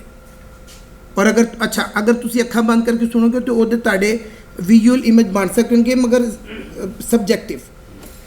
ਇਹ ਆਬਜੈਕਟਿਵਲੀ ਵਿਜ਼ੂਅਲ ਇਮੇजेस ਦੇ ਰਾਹੀਂ ਕੋਈ ਚੀਜ਼ ਦੱਸਣ ਦਾ ਨਾਮ ਹੈਗਾ। ਬਾਕੀ ਰਹਿ ਗਈ ਗੱਲ ਹੈ ਕਿ ਰੈਫਰੈਂਸ ਵੱਡੀਆਂ ਫਿਲਮਾਂ ਤੇ ਸਾਰੇ ਹਮੇਸ਼ਾ ਲਈ ਰੈਫਰੈਂਸ ਬਣ ਗਈਆਂ। ਤੁਹਾਡੇ ਖਿੱਤੇ ਤੋਂ ਮੈਂ ਮਿਸਾਲ ਦੇਣਾ, 1955 ਵਿੱਚ ਸਤਿਆਜੀਤ ਰਾਏ ਨੇ, ਔਰ ਇਹ ਗਲਤੀ ਨਾਲ ਅੰਗਰੇਜ਼ ਕਹਿੰਦੇ ਨੇ, ਉਹਦਾ ਨਾਮ ਆ ਗਿਆ ਸਤਿਆਜੀਤ ਰਾਏ। ਸਤਿਆਜੀਤ ਰਾਏ ਨੇ 1995 ਜਿਹੜੀ ਪੈਥਰ ਪੰਚਾਲੀ ਫਿਲਮ ਬਣਾਈ ਹੈ। ਤੋ ਮੈਨੂੰ ਦੇਖੋ, ਮੈਂ ਨਾ ਐਕਟਰ ਡਾਇਰੈਕਟਰ 16-20 ਵਾਰ ਤਾਂ ਮੈਂ ਵੇਖੀ। ਮਤਲਬ ਗੱਲ ਹੈਗੀ ਹੈ ਨਾ ਕਿ ਅਸੀਂ ਸਾਡਾ ਕੀ ਟੇਸਟ ਹੈ। ਪੈਥਰ ਪੰਚਾਲੀ ਇਨ 1955 ਤੇ ਉਹ ਅੱਛਾ ਉਹ ਕੁਝ ਦੋਸਤਾਂ ਦੇ ਨਾਲ ਇਕੱਠਾ ਹੋਇਆ, ਔਰ ਹੁਣ ਫਿਰ ਉਸ ਤੋਂ ਬਾਅਦ ਆਸਕਰ ਅਵਾਰਡ ਵੀ ਮਿਲਿਆ, ਉਹ ਪਤਾ ਹੀ ਤੁਹਾਨੂੰ। तो वो किस तरह बनी, वो पहले एडवरटाइजिंग एजेंसी जगह सी सत्यजीत राय, और कहता है कि ਉਹਦੇ ਵਿੱਚੋਂ ਲੋਕ ਕਹਿੰਦੇ ਨੇ ਕਮਰਸ਼ੀਅਲ ਕੰਮ ਹੈ, ਫਲਾਣਾ ਕੰਮ ਹੈ। ਮੈਂ ਡੈਂਸਿਟੀ ਸਿੱਖੀ ਕਿ ਘੱਟ ਵਕਤ ਵਿੱਚ ਫਿਰ ਤੁਸੀਂ ਦੇਖੋ ਬਰੇਵਿਟੀ ਹੈ, ਉਹ ਬੋਂਗਾ ਖਲਾਰ ਨਹੀਂਗਾ। ਉਹ ਕਹਿੰਦਾ ਮੈਂ ਡੈਂਸਿਟੀ ਕਿ ਘੱਟ ਵਕਤ ਵਿੱਚ ਵਿਜ਼ੂਅਲੀ ਜ਼ਿਆਦਾ ਕਿਸ ਤਰ੍ਹਾਂ ਕਿਹਾ ਜਾ ਸਕਦਾ। तो ਕਹਿੰਦਾ ਕਿ ਲੋਕ ਮੈਨੂੰ ਕਹਿੰਦੇ ਰਹੇ ਕਿ ਤੂੰ ਕੀ ਕਰ ਰਿਹਾ ਹੈ, ਕਮਰਸ਼ੀਅਲ ਹੈ ਤੇ ਫਲਾਣਾ ਹੈ, ਮਗਰ ਉਹਨਾਂ ਕੋਲ ਪੈਸੇ ਦੀ ਇਤਨੀ ਕਮੀ ਸੀ ਉਹਨਾਂ ਦੋਸਤਾਂ ਕੋਲ। ਇੱਕ DOP ਇੱਕ ਖੁਦ ਔਰ ਸਕ੍ਰਿਪਟ ਨਾਲ ਹੀ ਕਰ ਰਹੇ ਸਨ। ਤਾਂ ਉਹਨਾਂ ਨੇ ਕਿਹਾ ਕਿ ਜਦੋਂ ਥੋੜ੍ਹੇ ਜਿਹੇ ਪੈਸੇ ਹੁੰਦੇ ਸੀ ਅਸੀਂ ਉਹ ਫਿਲਮ ਬਣਾਉਂਦੇ ਸਾਂ। ਤੁਸੀਂ ਲੋਕ ਅਗਰ ਬੋਰ ਹੋ ਰਹੇ ਹੋ ਤਾਂ ਮੈਂ ਬੰਦ ਕਰ ਦੇਣਾ। ਅੱਛਾ, ਅਤੇ ਆਪਣਾ ਉਹ ਜਦੋਂ ਪੈਸੇ ਹੁੰਦੇ ਸੀ ਤਾਂ ਅਸੀਂ ਕਰਦੇ ਸਾਂ। ਜਿਸ ਵੇਲੇ ਮੁੱਕ ਜਾਂਦੇ ਸੀ ਤਾਂ ਉੱਥੇ ਬੰਦ ਕਰ ਦੇਣਾ। ਔਰ ਬਾਕਾਇਦਾ ਇਹਦਾ ਸਿਰਫ ਕਹਿੰਦੇ ਸੀ ਕਿ ਸਕ੍ਰਿਪਟ ਐਡੀਟਰ ਨਹੀਂ ਸੀ। ਸੋ ਅਲੀਮ ਉਸਮਾਨ ਕੁਝ ਕਹਿਣਾ ਚਾਹ ਰਹੇ ਨੇ, ਤੇ ਜਿਹੜੀ ਰੈਫਰੈਂਸ ਵਾਲੀਆਂ ਫਿਲਮਾਂ ਨੇ ਜੈਨੂਇਨ ਉਹ ਰੈਫਰੈਂਸ ਵਾਲੀਆਂ ਹੀ ਹੈ ਨੇ। ਸਾਡੇ ਖਿੱਤੇ ਦੀ ਗੱਲ ਹੋਏਗੀ ਤੇ ਸ਼ਾਇਦ ਸਭ ਤੋਂ ਪਹਿਲੇ ਪੈਥਰ ਪੰਚਾਲੀ ਦਾ ਹੀ ਜ਼ਿਕਰ ਹੋਏ। ਮੈਂ ਇਹ ਕਹਿਣਾ ਚਾਹ ਰਿਹਾ ਸਰ ਕਿ ਜਿਹੜਾ ਸਿਲੇਬਸ ਹੈ ਨਾ ਫਿਲਮ ਮੇਕਿੰਗ ਦਾ ਪਾਕਿਸਤਾਨ ਚ, ਜੀ, ਉਹ ਨਹੀਂ ਕੋਲੋਨਾਈਜ਼ਡ ਜਿੰਨੇ ਕਿ ਅਸੀਂ ਕੋਲੋਨਾਈਜ਼ਡ ਜੀ, ਗਲੋਰੇ ਜੋ ਬਣਾਇਆ ਉਹ ਪੜਾਇਆ ਜਾਏ, ਉਹ ਰੈਫਰੈਂਸ ਬਣ ਗਿਆ। ਬਿਲਕੁਲ। ਜਿਵੇਂ ਤੁਸੀਂ ਕਿਹਾ ਕਿ ਸਾਡਾ ਆਪਣਾ ਟੇਸਟ ਹੈ, ਕਹਾਣੀ ਕਹਿਣ ਦਾ ਤਰੀਕਾ ਹੈ, ਭਾਵੇਂ ਉਹ ਸ਼ਾਇਰੀ ਦੇ ਵਿੱਚ ਹੋਵੇ ਭਾਵੇਂ ਕਹਾਣੀ ਦਾਸਤਾਨ। ਇਸੇ ਤਰ੍ਹਾਂ ਅਸੀਂ ਹਮੇਸ਼ਾ ਗੰਡਾਸੇ ਦਾ ਰੈਫਰੈਂਸ ਦਿੰਦੇ ਹਾਂ, ਲੇਕਿਨ ਇਹ ਭੁੱਲ ਜਾਂਦੇ ਹਾਂ ਕਿ ਗੰਡਾਸੇ ਤੋਂ ਪਹਿਲੇ ਵੀ ਇੱਕ ਫਿਲਮ ਇੰਡਸਟਰੀ ਸੀ ਜਿਹੜੀ ਨੂਰਾ ਨਾਂ ਦੀ ਫਿਲਮ ਬਣਦੀ ਹੈ, ਜਿਸ ਹੀਰ ਰਾਂਝਾ ਵਰਗੀ ਫਿਲਮ ਬਣਦੀ ਹੈ, ਕਰਤਾਰ ਸਿੰਘ ਵਰਗੀ ਬਣਦੀ ਹੈ। 35-36 ਫਿਲਮਾਂ ਤੁਸੀਂ ਇੱਥੇ ਨਾਂ ਲੈ ਸਕਦੇ ਹੋ ਜਿਹੜੇ ਤੁਸੀਂ ਰੈਫਰੈਂਸ ਦੇ ਤੌਰ ਤੇ ਨਾਟ ਜਸਟ ਦ ਸਟੋਰੀ, ਸਿਨੇਮਾਟੋਗ੍ਰਾਫੀ ਕੀ ਹੁੰਦੀ ਹੈ, ਲਾਈਟ ਐਂਡ ਸ਼ੇਡ ਨਾਲ ਖੇਡੀ ਦਾ ਕਿਵੇਂ, ਬਲੈਕ ਐਂਡ ਵਾਈਟ ਚ ਫੋਟੋਗ੍ਰਾਫੀ ਕੀ ਹੈ, ਐਡੀਟਿੰਗ ਕੀ ਹੈ, ਡਾਇਲੌਗ ਕਿਹਨੂੰ ਕਹਿੰਦੇ, ਬਿਲਕੁਲ ਡਿਲੀਵਰੀ ਕੀ ਹੈ, ਕਾਮੇਡੀ ਕੀ ਹੈ, ਠੀਕ ਹੈ। ਉਹਨੂੰ ਤੁਸੀਂ ਅਗਰ ਜੇ ਨਹੀਂ ਵੇਖਿਆ ਔਰ ਤੁਸੀਂ ਮੌਲਾ ਜੱਟ ਪੁਰਾਣੀ ਔਰ ਨਵੀਂ ਦੋ ਹੀ ਫਿਲਮਾਂ ਵੇਖੀਆਂ ਨੇ ਜ਼ਿੰਦਗੀ ਦੇ ਵਿੱਚ ਪੰਜਾਬੀ ਦੀਆਂ, ਜਾਂ ਅੱਜ ਕੱਲ੍ਹ ਦਾ ਸਿਨੇਮਾ ਤੁਸੀਂ ਵੇਖ ਰਹੇ ਹੋ, ਇਹਦਾ ਮਤਲਬ ਹੈ ਕਿ we need to study more about Punjabi cinema to say the comment. ਇਹ ਮਤਲਬ ਕਾਊਂਟਰ ਆਰਗੂਮੈਂਟ ਨਹੀਂ ਹੈ, this is just to learn again ਕਿ ਅਸੀਂ ਨਵੇਂ ਸਿਰੇ ਸਿੱਖੀਏ ਪੰਜਾਬੀ ਸਿਨੇਮਾ ਕੀ ਸੀ। ਇਕਬਾਲ ਗੈਸਰ ਸਾਹਿਬ ਦੀ ਕਿਤਾਬ ਦੇ ਵਿੱਚ ਢੇਰ ਸਾਰੀ ਡਿਟੇਲ ਹੈ, ਉਹ ਤੋਂ ਤੁਸੀਂ ਫਿਲਮਾਂ ਕੱਢ ਕੇ ਵੀ ਵੇਖ ਸਕਦੇ ਹੋ। ਹੀਰ ਰਾਂਝਾ ਕੱਲੀ ਫਿਲਮ, ਹੀਰ ਰਾਂਝਾ ਤੋਂ ਇਲਾਵਾ ਇਹ ਤਾਂ ਅਸੀਂ ਤਰੱਕੀ ਹੋਈ ਹੈ ਕਿ ਅਸੀਂ ਅੱਜ ਵੀ ਰਾਂਝਾ ਦੇ ਖੜੇ ਹੋਏ।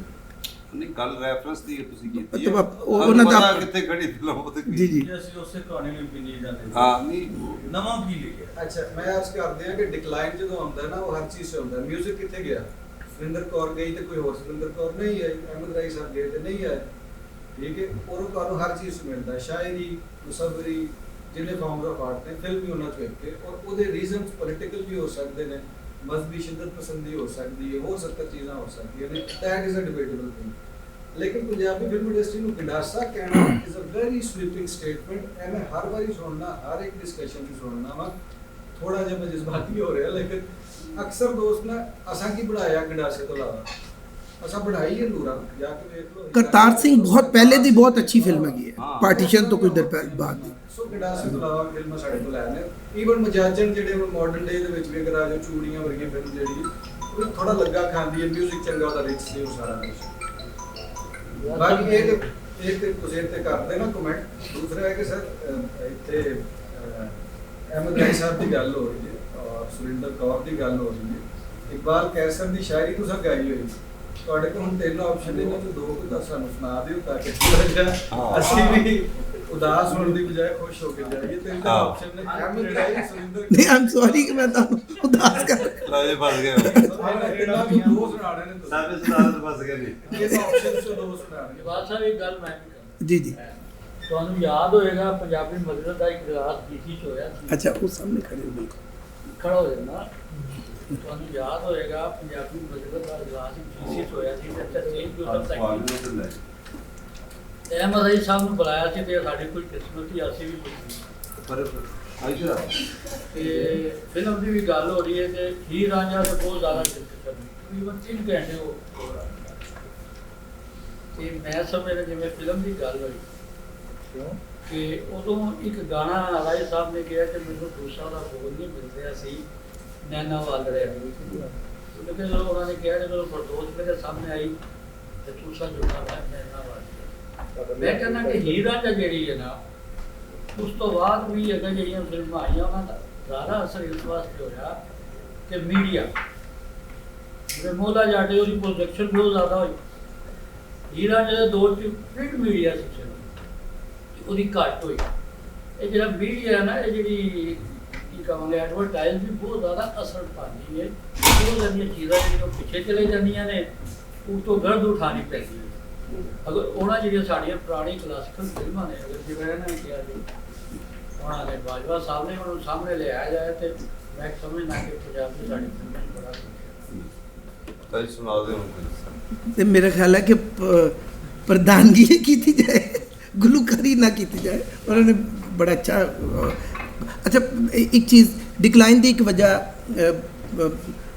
ਅਲੀ ਉਸਮਾਨ ਬਾਜਵਾ ਜਿਹੜਾ ਕਹਿ ਰਹੇ ਨੇ ਇੱਕ ਡਿਕਲਾਈਨ ਦੀ ਹੋਰ ਵੀ ਵਜ੍ਹਾ ਕੀ ਹੈ ਕਿਉਂਕਿ ਜ਼ਾਹਿਰ ਹੈ ਇਹਦੀ ਹੁਣ ਕਾफ़ी ਉਮਰ ਹੋ ਗਈ ਹੈ ਔਰ ਮੇਰੀ ਔਰ ਅਫਜ਼ਲ ਦੀ ਕੁਝ ਮਿਲਦੀ ਜੁਲਦੀ ਹੋਣੀ ਹੈ ਤੁਹਾਡੀ ਥੋੜੀ ਜ਼ਿਆਦਾ ਹੋਣੀ ਹੈ ਬਾਕੀ ਛੋਟੇ ਮੈਂ ਆਪਣੇ ਬਚਪਨ ਔਰ ਅਸੀਂ ਲਾਹੌਰ ਵਿੱਚ ਔਰ ਮੇਰੇ ਬਹੁਤ ਆਲਾ ਕਿਸਮ ਦੇ ਲੋਕਾਂ ਦੇ ਨਾਲ ਮੇਰਾ ਵਕਤ ਗੁਜ਼ਰਿਆ ਲਾਹੌਰ ਬਚਪਨ ਔਰ ਟੀਨਏਜ ਔਰ ਉਹਦੇ ਹੀ ਦੇਖਿਆ ਡਿਕਲਾਈਨ ਇਸ ਕਰਕੇ ਵੀ ਹੈ ਇਕਬਾਲ ਸਾਹਿਬ ਕਿ ਪਿਛਲੇ ਲੋਕ ਪਤਾ ਕੀ ਹੁੰਦੇ ਸਨ ਸ਼ਾਇਰੀ ਸ਼ੁਰੂ ਕੀਤੀ ਹੈ ਨਾ ਤੇ ਉਹ ਬਿਲੀਵ ਕਰ ਰਹੇ ਨੇ ਕਿ ਅਸੀਂ ਕੋਈ ਦੁਨੀਆ ਦੇ ਪਹਿਲੇ ਸ਼ਾਇਰ ਨਹੀਂ ਗਏ ਤੇ ਉਹ ਪਿੱਛੇ ਸਾਰੀ ਟ੍ਰੈਡੀਸ਼ਨ ਨੂੰ ਪੜ੍ਹਨਾ ਇਹ ਕੱਚਾਪਨ ਮੈਨੂੰ ਪਤਾ ਹੈ ਉਹ ਸਾਰਾ ਕੁਝ ਸਿਆਸਤ ਉੱਤੇ ਗਲਤ ਕਰਨਾ ਹੈ ਆਪਣੀ ਕੋਈ ਗਲਤੀ ਮੰਨੀ ਨਹੀਂ ਤੇ ਮੈਂ ਤੇ ਅੱਜ ਦਾ ਸ਼ਾਇਰ ਤੇ ਪੜ੍ਹਦੇ ਕੁਝ ਨਹੀਂ ਫਿਰ ਉਹ ਤਵੱਕੋ ਕਰਦਾ ਹੈ ਕਿ ਉਹਦੇ 'ਚ ਕੋਈ ਨਾ ਇਸ ਤਰ੍ਹਾਂ ਨਹੀਂ ਤੁਸੀਂ ਪੰਜਾਬੀ ਜੇ ਸ਼ੇਰ ਕਹਿ ਰਹੇ ਹੋ ਮੈਂ ਅਸੀਂ ਇਹਦੀ ਇੱਕ ਮਿਸਾਲ ਕਹਾਣੀ ਕਰ ਤੋਂ ਲੈਣਾ ਉਹ ਰਾਹੀ ਸਾਹਿਬ ਦੇ ਵੱਡੇ ਆਦਮੀ ਉਹਨਾਂ ਨੇ ਜਿਸ ਤਰ੍ਹਾਂ ਵੀ ਕਹਿ ਤਾ ਅੱਜ ਅਗਰ ਕੋਈ ਬੰਦਾ ਪੰਜਾਬੀ 'ਚ ਕਹਾਣੀ ਲਿਖਦਾ ਹੈ ਤੇ ਉਹਨੂੰ ਦੁੱਗਲ ਦਾ ਨਹੀਂ ਪਤਾ ਉਹਨੂੰ ਵਿਰਕ ਦਾ ਨਹੀਂ ਪਤਾ ਉਹਨੂੰ ਮਰਤਾ ਪ੍ਰੀਤਮ ਦਾ ਨਹੀਂ ਪਤਾ ਅਜੀਤ ਕੌਰ ਦਾ ਨਹੀਂ ਪਤਾ ਅੱਛਾ ਉਹਨੂੰ ਜਿੰਦਰ ਦਾ ਨਹੀਂ ਪਤਾ ਪ੍ਰੇਮ ਪ੍ਰਕਾਸ਼ ਮੈਨੂੰ ਪਸੰਦ ਹੈ ਉਹਦਾ ਨਹੀਂ ਪਤਾ ਅੱਛਾ ਮਨਸ਼ਾ ਯਾਦ ਦਾ ਉਹ ਜਲਦੀ ਉਹ ਕੋਈ ਨਹੀਂ ਪਤਾ ਹੁੰਦਾ ਅੱਛਾ ਮਨਸ਼ਾ ਯਾਦ ਦਾ ਨਹੀਂ ਪਤਾ ਫਿਰ ਅਕਬਰ ਉਹ ਬਹੁਤ ਅੱਛਾ ਅਫਜ਼ਲ ਹਸਨ ਰੰਧਾਵਾ ਦਾ ਨਹੀਂ ਪਤਾ ਅੱਛਾ ਸ਼ਾਇਰ ਨੇ ਤੇ ਉਹ ਕੋਈ ਚੀਜ਼ ਨਹੀਂ ਪੜ੍ਹਦੇ ਕਹਾਣੀਕਾਰ ਨੇ ਤੇ ਉਹ ਮੈਂ ਤਾਂ ਇਹ ਵੀ ਦੇਖਿਆ ਕਿ ਕਈ ਦਫਾ ਕਿਤਾਬ ਦੀ ਤਕਰੀਬ ਵੀ ਹੋਏ ਤੋਂ ਬਗੈਰ ਕਿਤਾਬ ਪੜ੍ਹ ਕੇ ਆ ਜਾਂਦੇ ਨੇ ਇਹ ਅੱਜ ਕੱਲ੍ਹ ਇਸ ਤਰ੍ਹਾਂ ਦੀ ਬੇਹੂਦਗੀ ਬਿਲਕੁਲ ਨਹੀਂ ਸੀ ਇਸ ਪਾਕਿਸਤਾਨੀ ਲੋਕ ਬੜੇ ਜ਼ਿੰਮੇਦਾਰ ਸਨ ਅੱਛਾ ਮੈਂ ਕਈ ਐਸੀ ਤਕਰੀਬਾਤ ਹੀ ਦੇਖਿਆ 70s ਔਰ 80s ਵਿੱਚ ਇਤਨੇ ਮੋਟੇ ਨਾਵਲ ਤੂੰ ਸਾਰੇ ਪੜ੍ਹ ਕੇ ਆਏ ਮੈਂ ਅਲਾਮਾ ਇਕਬਾਲ ਦੇ ਬੇਟੇ ਨੂੰ ਦੇਖਿਆ ਸਾਡਾ PhD ਦੇ ਸੀ ਅਸੀਂ ਹੈਰਾਨ ਹੁੰਦੇ ਸਾਂ ਕਿ ਉਸ ਬਾਬੇ ਤੇ ਕਿ PhD ਦਾ ਸੀ ਐਡਾ ਮੋਟਾ ਤੇ ਉਹ ਜਿਹੜਾ ਸੁਪਰਵਾਈਜ਼ਰ ਉਹਨੇ ਵੀ ਨਹੀਂ ਪੜ੍ਹਿਆ ਉਹਨੇ ਪੂਰਾ ਪੜ੍ਹ ਕੇ ਉਹਦਾ ਬੜਾ ਇੱਕ ਉਹਦਾ ਵੀ ਸਟੇਟਸ ਸੀ ਡਾਕਟਰ ਜਾਵੇਦ ਇਕਬਾਲ ਜਿਹਾ ਤਾਂ ਨਹੀਂ ਹੋ ਸਕਦਾ ਕੋਈ ਮਗਰ ਉਹ ਪੂਰਾ ਪੜ੍ਹ ਕੇ ਜਨਾਬ ਨੋਟਸ ਲੈ ਕੇ ਉਹ ਗੱਲ ਕਰ ਰਿਹਾ ਤੇ ਉਹ ਜਿਹੜਾ ਕੈਂਡੀਡੇਟ ਸੁਪਰਵਾਈਜ਼ਰ ਤੋਂ ਤੋਤੇ ਉੜ ਰਹੇ ਇਹ ਜੋ ਨਾਲਾਇਕੀ ਹੈ ਜੋ ਡਿਕਲਾਈਨ ਹੈ ਜੋ ਹਰ ਚੀਜ਼ ਵਿੱਚ ਕੱਚਾਪਨ ਹੈ ਸਾਰੀ ਵਜ੍ਹਾ ਮੁੱਲਾ ਨਹੀਂ ਗਾ ਸਾਰੀ ਵਜ੍ਹਾ ਸਿਆਸਤ ਨਹੀਂ ਗੀ ਸਾਰੀ ਵਜ੍ਹਾ ਐਕਸਟਰਨਲ ਨਹੀਂ ਗੀ ਅੱਛਾ ਮੈਂ ਹੁਣ ਦੇਖਿਆ ਕਿ ਕਿਉਂਕਿ ਮੈਂ NCA ਖੁਦ 2 ਸਾਲ ਪੜ੍ਹਾਇਆ NCA 'ਚ ਕੀ ਹੈ ਕਿ ਯਾਨੀ ਬਹੁਤ ਦੂਰ ਦੀ ਗੱਲ ਨਹੀਂ ਮੇਰੇ ਬਚਪਨ ਉਹਦੀ ਕਿ ਅਗਰ ਕੋਈ ਪੇਂਟਿੰਗ ਸ਼ੁਰੂ ਕੀਤੀ ਹੈ अच्छा वो बार बार उस्ताद अल्लाह बख्श तो बोर नहीं हो रहे नहीं बेटे अभी फिर देखो शांति निकेतन टैगोर ने बनाया तो मैंने बहुत इंटरस्ट सी कि जेड़े गुरुदेव ने जेड़े कि 1913 च नोबेल प्राइज़ लै गए और तो अदब का अज तक किसी ने तो वह किस तरह पढ़ाता सी वो बिल्कुल इस तरह नहीं सी पढ़ाता अंग्रेज़ की तरह तो उस तरह कर ली वो म्यूजिक की क्लास इस तरह होंदी सी खादिम साहब कि चंगा भला म्यूजिक जानते सी कि तानपुरा शुरू किया ਜਾਂ 2 ਤਾਨਪੁਰੇ ਜਿਹਨੂੰ ਅਸੀਂ ਛੋਟੀ ਤਾਨਪੁਰੀਆਂ ਕਹਿੰਦੇ, ਤੇ ਪੁੰਜੇ ਬਿਠਾਤਾ ਤੇ ਸਾਰੇ ਉਹਨਾਂ ਨੂੰ ਕਿਹਾ, ਸਟੂਡੈਂਟ ਨੂੰ ਕਿਹਾ ਕਿ ਚੁੱਪ। ਫੌਰਨ ਦਾਨਿਸ਼ਵਰੀ, ਮੈਂ ਤਾਂ ਫਲਸਫੇ ਦਾ ਆਦਮੀ ਹਾਂ, ਇਹ ਵੀ ਇੱਕ ਕਮੀ ਹੈ, ਫੌਰਨ ਗੱਲਬਾਤ ਨਹੀਂ ਸ਼ੁਰੂ ਹੋਣੀ ਚਾਹੀਦੀ। ਮਿਊਜ਼ਿਕ ਸਾਇਲੈਂਸ ਵਿੱਚੋਂ ਨਿਕਲੇਗਾ, ਲਫ਼ਜ਼ਾਂ ਚੋਂ ਨਹੀਂ ਨਿਕਲੇਗਾ। ਅੱਛਾ, ਉਹ ਕਹਿੰਦੇ ਜਿੱਥੇ ਉਹਨਾਂ ਨੂੰ ਲੱਗੇ ਕਿ ਥੋੜਾ ਜਿਹਾ ਕੋਈ ਬੰਦਾ ਬੋਰ ਹੋ ਰਿਹਾ, ਉੱਠ ਜਾ ਤਾਂ ਉਹ ਜ਼ਿਆਦਾਤਰ ਐਸਾ ਹੁੰਦਾ ਨਹੀਂ ਸੀ। ਅੱਛਾ, ਚਿੱਤਰਕਾਰੀ ਦਾ ਇਹ ਸਭ ਮੌਜੂਦ ਨੇ ਇਹ ਚੀਜ਼ਾਂ। ਚਿੱਤਰਕਾਰੀ ਹੁਣ ਪੇਂਟਿੰਗ ਕਰ ਰਹੇ ਨੇ ਤਾਂ ਉਹਨਾਂ ਨੇ ਕਹਿਣਾ ਕਿ ਤੁਸੀਂ ਸਿਰਫ ਦੇਖਣਾ ਔਰ ਮਹੀਨੇ ਦਿਖਾਉਂਦੇ ਸੀ। ਅੱਛਾ, ਛੋਟੇ ਗੁਲਾਮ ਅਲੀ ਖਾਨ ਸਾਹਿਬ ਦੀ ਮੈਂ ਸ਼ਾਗਿਰਦੀ ਕੀਤੀ, ਉਹੋ ਜਿਹੇ ਕੋਈ ਦੂਜਾ ਬੰਦਾ ਹੋਇਆ ਤਾਂ ਅੱਛਾ, ਉਹ ਮੇਰੇ ਨਾਲ ਉਹਨਾਂ ਨੇ ਕੀ ਸਲੂਕ ਕੀਤਾ। ਪਹਿਲੇ ਉਹਨਾਂ ਨੇ ਅਲਹੰਬਰਾ 'ਚੋਂ 50 ਰੁਪਏ ਦੇਣੇ ਸੀ ਉਸ ਦਿਨ ਸਰਕਾਰੀ, ਤੇ ਉਹ ਉਹਦੇ 'ਚ ਬੈਠ ਜਾਂਦੇ। ਤੇ ਮੈਨੂੰ ਉਹਨਾਂ ਨੇ ਕਿਹਾ ਕਿ नहीं ਇੱਥੇ ਨਾ मैं ज़रा छोटे अपने अब्बा को लेके आओ या बड़े भाई को लेके आओ तो गंडा बांधेंगे। खैर वो बड़ी साढ़े लिए एजाज़ की गल सी, वो खुद उन्होंने कहता वो मौली जी से बांधने एक रस्म हुई उत्थे अलहंबरा च। हुण मैं उदों FSC च सा गवर्नमेंट को नवा तो मैं और उतो अताई मेरे बाप दादा ने कभी गाना नहीं गाया, नई तहजीब का एक पता।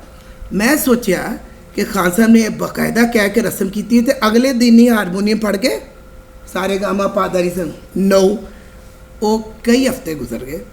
तो वो रोज़ आते सन, खास तरीके नाल बैठते सन छोटे गुलाम अली खान साहब। और चूँकि टाइम ऐसा होंदा सी शाम का, तो रोज़ एमन ही गाते सन, मतलब वो टाइम थेरी के मुताबिक, वरना तो उन्होंने बहुत ज़्यादा राग।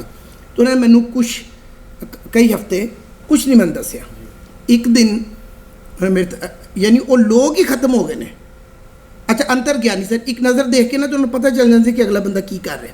मैंने उन्होंने किस तरह फड़िया, मेरे तो देखा तो कहने लगे ये बड़ी भारी बात, ये बच्चा सोच रहा है कि गुलाम अली ख़ान ने मुझे शागिर्द कर लिया है मगर सिखाया कुछ नहीं। अच्छा, मैं वाकई यही सोच रहा था और मैं नहायत शर्मिंदा होके जब मैं ज़रा तो कहने लगे कि ये अब नौजवानों को समझ आ जाएगी मेरी बात। कहने लगे तू इतना गधा है, रोज़ गुलाम अली ख़ान तेरे सामने गाता कुछ ले नहीं सकता। डिस्कशन बाद में होनी चाहिए, कुछ देर सिर्फ अदब से बैठना है। और वो और तानपुर में सुने कि सा पा सा मा सा नी, कुछ देर सिर्फ होना चाहिए कि और इज़्ज़त दें अपने से, आपसे पहले जो राइटर हैं जो उम्र में बड़े, और उस रवायत में रहें। और बिल्कुल ठीक, उस दिनों मजाक हो रहा सी साबर दे नालों, शायद इकबाल कैसर साहब भी कह रहे थे तो चंगी है ना, कोई पीछे नहीं से कह दो सामने कह रहे। असी उन्होंने कहा कि नहीं तुम पढ़ो, शायरी ही पढ़ो मगर पूरी दुनिया की पढ़ो। मैं उन्होंने बुजुर्गों की नक्स नहीं करता, मगर यह मैं देखा कि बहुत बड़े पेंटर उस्ताद अल्लाह बख्श जे, अनपढ़ आलम, बहुत बड़े गायक छोटे गुलाम अली खान साहब जैसे, बहुत बड़े शायर अहमद राय जे, आई डोंट नो डरते डरते इन्ना बुजुर्गों को जब रोशन आरा बेगम ने कोई शागिर्द नहीं कढ़िया। या तो ये सारे बुजुर्ग कुछ इस तरह मायूस होए ने नवी नस्ल तो कि भी इन्होंने, क्योंकि रोशन आरा को तो 2-3 दफ़ा पूछा कि आपने कोई भी ज़िंदगी में शागिर्द नहीं बनाया, तो कहने लगी कि हम अब्दुल करीम खान साहब के पास जाते थे तो आप यकीन करो कि एक राग को महीना रटते थे। अब जो भी बच्चा और बच्ची आता है वो कहता है कि मुझे गाना कितने हफ्ते में आ जाएगा, कितने महीने में रेडियो में जाके गाऊंगा, टीवी पे कैसे आऊँ। तो उन्हें क्या कि मेरा, मगर बहरहाल एक गल बिल्कुल ठीक है उन्होंने एक ऐसा खला है कि जिद मैं समझना कि अच्छा गायकों के मैं ना नहीं ले रहा, गायकों के बच्चे बेहद नालायक हो गए। असी ये तसव्वुर नहीं सा कर सकते कि एक वड्डा गायक होए तो वह बच्चा पूरी तरह सुर च भी ना होए। मैं आई एम सॉरी, मैं ताइयां की गल नहीं कर रहा कि क्यों पता चले को सुर अपने मुकाम पर नहीं लग रहा। या तो अब्बा जी ने वो कोई छितर पौला नहीं किया, तो या उन्हें क्या कि मैं ख़त्म करता हूँ बाद, मेरी मैडम नूरजहाँ से बहुत मुलाकातें हैं, मैंने वो मजमून लिख दिता है, वो छप रही है किताब में। एक दफ़ा मुलाकात हुई तो कहने लगी कि ज़्यादातर लोग कहते हैं कि गाना पहले सीखिया जाता है, कहते मैं वो ਅਨਸਿੱਖਿਆ ਦੀ ਤਾਂ ਗੱਲ ਹੀ ਨਹੀਂ ਕਰਨਾ ਚਾਹੁੰਦੀ। ਪਹਿਲੇ ਸਿੱਖਿਆ ਜਾਂਦਾ है तो फिर गाया जाता है। ये गलत है। गाना पहले सीखते हैं फिर अपने अंदर रचाते हैं। गाता सिर्फ वो है जिसका रचता है। ਇਹ ਐਡੀ ਵੱਡੀ ਗੱਲ ਹੈਗੀ ਹੈ। ਔਰ ਇਹਨੂੰ ਗਾਣੇ ਤੱਕ ਮਹਦੂਦ ਨਾ ਸਮਝੋ। ਰਚ ਨਹੀਂ ਰਿਹਾ, ਸ਼ਾਇਰੀ ਨਹੀਂ ਰਚ ਰਹੀ, ਫਿਕਸ਼ਨ ਨਹੀਂ ਰਚ ਰਿਹਾ, ਪੇਂਟਿੰਗ ਨਹੀਂ ਰਚ ਰਹੀ, ਅਦਾਕਾਰੀ ਨਹੀਂ ਰਚ ਰਹੀ, ਫਿਲਮ ਨੇ। ਤੁਸੀਂ ਕਿਹਾ ਕਿ ਫਿਲਮ ਕੀ ਹੈ? ਫਿਲਮ ਤਾਂ ਬਹੁਤ ਵੱਡੀ ਚੀਜ਼ ਹੈਗੀ ਅਗਰ ਉਹਨੂੰ ਸਮਝੀਏ। ਫਿਲਮ ਵਿਜ਼ੂਅਲ ਇਮੇजेस ਦੇ ਨਾਲ, ਬਲਕਿ ਮੈਂ ਤਾਂ ਸਮਝਣਾ ਕਿ ਔਰ ਗਾਣੇ ਔਰ ਬਹੁਤ ਵੱਡਾ ਡਾਇਰੈਕਟਰ ਹੋਏ ਤਾਂ ਬਹੁਤ ਡਾਇਲੋਗ ਬਕਵਾਸ ਕਰਨ ਦੀ ਲੋੜ ਨਹੀਂ ਗੀ, ਜਸਟ ਵਿਜ਼ੂਅਲ। ਕਿਸੇ ਨੇ ਬੜੀ ਅੱਛੀ ਤਨਕੀਦ ਕੀਤੀ ਇਸ਼ਫਾਕ ਅਹਿਮਦ ਤੇ। ਉਹਨੇ ਕਿਹਾ ਕਿ ਇਹਨਾਂ ਨੂੰ ਜਿਹੜੀ ਆਦਤ ਪਈ ਸੀ ਨਾ ਰੇਡੀਓ ਤੋਂ ਟਾਕ ਐਂਡ ਟਾਕ, ਤਾਂ ਕਹਿਣ ਲੱਗੇ ਇਹਦੀ ਬੁੱਢੀ ਜਿਸ ਵੇਲੇ ਡਰਾਮਾ ਲਿਖਦੀ ਹੈ ਤਾਂ ਵਿਜ਼ੂਅਲੀ ਜ਼ਿਆਦਾ ਸਾਊਂਡ ਹੁੰਦਾ। ਇਹ ਮੈਂ ਨਾ ਕਿੰਨੇ ਗੱਲ ਕੀਤੀ, ਸਾਡਾ ਬਹੁਤ ਵੱਡਾ ਡਾਇਰੈਕਟਰ ਆਬਿਦ ਅਲੀ ਬਿਲਕੁਲ ਠੀਕ ਕਹਿ ਰਿਹਾ ਸੀ। ਕਹਿੰਦਾ ਇਹਨਾਂ ਨੂੰ ਇਹ ਬੁਨਿਆਦੀ ਤੌਰ 'ਤੇ ਰੇਡੀਓ ਕੇ ਆਦਮੀ, मैंने कहा ਬਿਲਕੁਲ ਠੀਕ ਕਹਿ ਰਿਹਾ। ਤੇ ਇਹਨਾਂ ਨੂੰ ਆਦਤ ਪੈ ਗਈ ਹੈ ਭਾਂ ਭਾਂ ਭਾਂ ਖਾਲੀ ਹੋਣ ਉਹਦੀ। ਤਾਂ ਉਹ ਕਹਿਣ ਲੱਗੇ ਕਿ ਉਹਦੇ ਇੱਕ ਤੇ ਆਪਣਾ ਜਿਹੜਾ ਕਹਿਣਾ ਚਾਹੁੰਦੇ ਨੇ ਉਹ ਜ਼ਬਰਦਸਤੀ ਮੂੰਹ ਹੀ ਠੋਸਦੇ ਨੇ, ਤੇ ਦੂਸਰਾ ਹੈਗਾ ਕਿ ਇਹਨਾਂ ਦਾ ਧਿਆਨ ਨਹੀਂ ਹੈਗਾ ਵਿਜ਼ੂਅਲ ਹੈ, ਤਾਂ ਆਪਾ ਨਿਸਬਤਨ ਜਿਹੜੀ ਹੈ ਉਸ ਤੋਂ ਬਿਹਤਰ ਹੋ। ਸੋ ਇਹਨਾਂ ਸਭ ਚੰਦ ਇੱਕ ਚੀਜ਼ਾਂ ਦਾ ਬਹੁਤ ਸ਼ੁਕਰੀਆ।